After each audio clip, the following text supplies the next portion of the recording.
You think you're safe inside your home. You lock your doors, shut your windows. But what if the danger is already inside? I didn't believe it either, until I found the man who had been living in my attic for weeks, watching me, listening, learning. It started with little things. Items out of place, food disappearing from the fridge, lights left on I swore I turned off. I lived alone, in a quiet two-bedroom house just outside Kansas City. I worked from home, kept to myself. No pets, no roommates, no wild parties. So when a half-eaten sandwich appeared in the sink one morning, I thought I was losing my mind. Until it kept happening. At first, I told myself I was just tired, overworked. Maybe I made the sandwich and forgot. Maybe I was leaving the lights on. But then things got creepier. I started waking up at night to strange sounds. Soft footsteps. A floorboard creaking directly above me.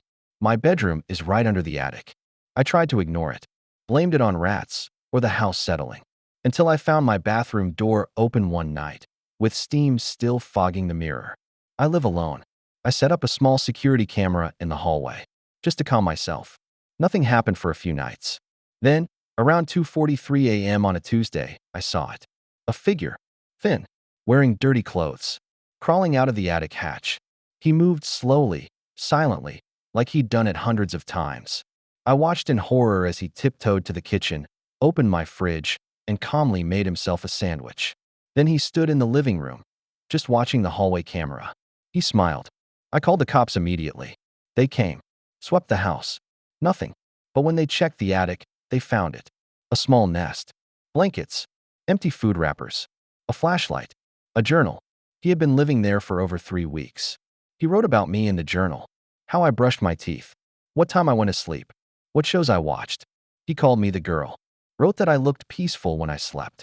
He even drew pictures of me, sleeping. The attic door doesn't lock, and apparently, he got in through a vent in the roof that was never properly sealed. The police never found him. They think he escaped the night I called them. But I don't believe that, because sometimes, just sometimes, I still hear the attic creak at night. And last week, I found a sandwich in the sink again, half-eaten, just like before. I was a night shift trucker in 2018, driving long hauls through the lonely stretches of the Midwest. Out there, where your only company is the road and your thoughts, weird things tend to find you. But nothing compares to the night I tuned into a radio station that shouldn't have existed. A broadcast meant for someone else, or something else. I was halfway through Nebraska, around 2 a.m., when my usual stations faded into static. That's normal. Some stretches are just dead zones. So I started scanning. Through the hiss and garbled noise, I landed on a frequency that buzzed in perfectly. 107.3 FM. No call letters, no song. Just a man's voice. Calm. Robotic. Reading numbers.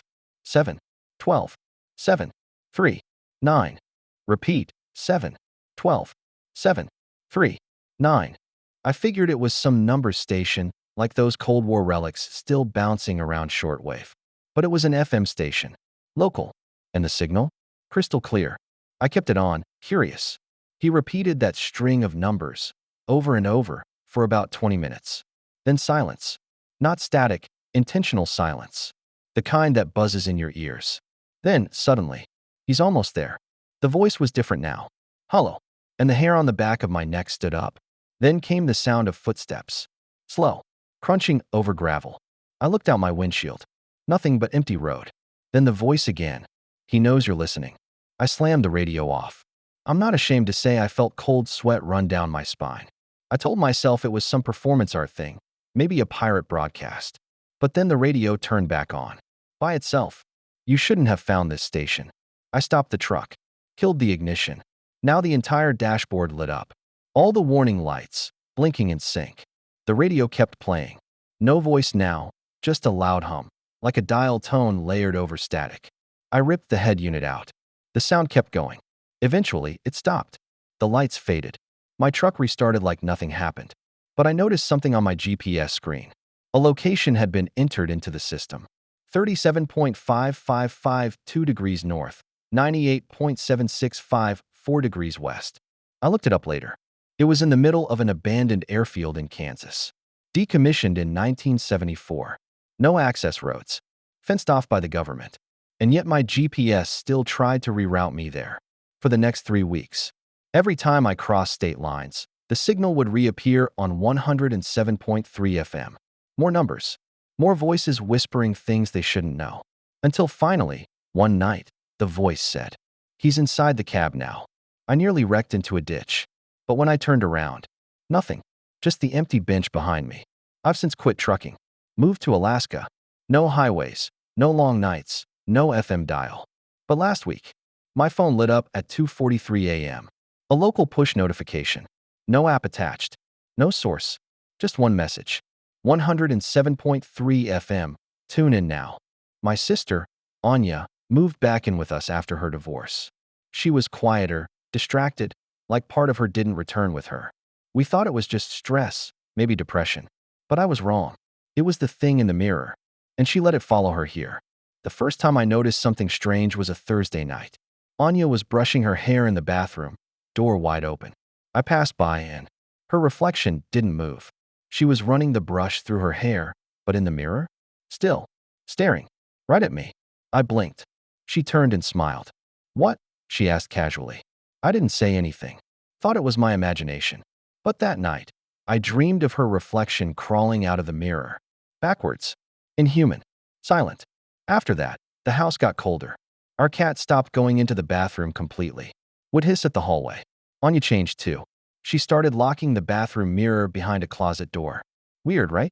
One night, I caught her whispering to the mirror. Not in it, to it. I stood outside the door and listened. "I told you we're not there anymore." "No, you're not allowed in." "You promised." Then silence. I asked her about it later. She just said, "Sometimes reflections don't know when to stop." I thought about taking her to a doctor. Then something happened that made me question everything. Our 3-year-old cousin came over to visit. Sweet little boy. While he was playing, he wandered into the hallway. Saw the bathroom door slightly ajar. He came back crying. Anya's in the mirror. She's stuck and can't get out. But Anya was in the living room with me. I went to the mirror myself. Stared into it. Waited. At first, just my reflection. Then it smiled. Before I did, I slammed the door shut. Pushed a chair against it. That night, I woke to creaking. The bathroom door opening on its own. I rushed out. Found Anya standing in front of the mirror again. She turned slowly. Her eyes were all white. No pupils. Just milky, swirling clouds. "I didn't close the door this time," she whispered. "It's free now. We tried to bless the house. Priests. Salt. Mantras. Nothing worked. The reflection doesn't appear every night, but it knows I know. Sometimes when I pass by, I see two Anyas. One real, one watching. And sometimes, when the light hits just right, the wrong one smiles. I don't think she ever came back whole from that house she left.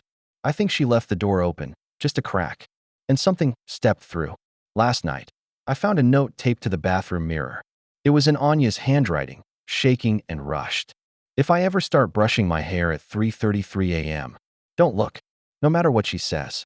She's not me."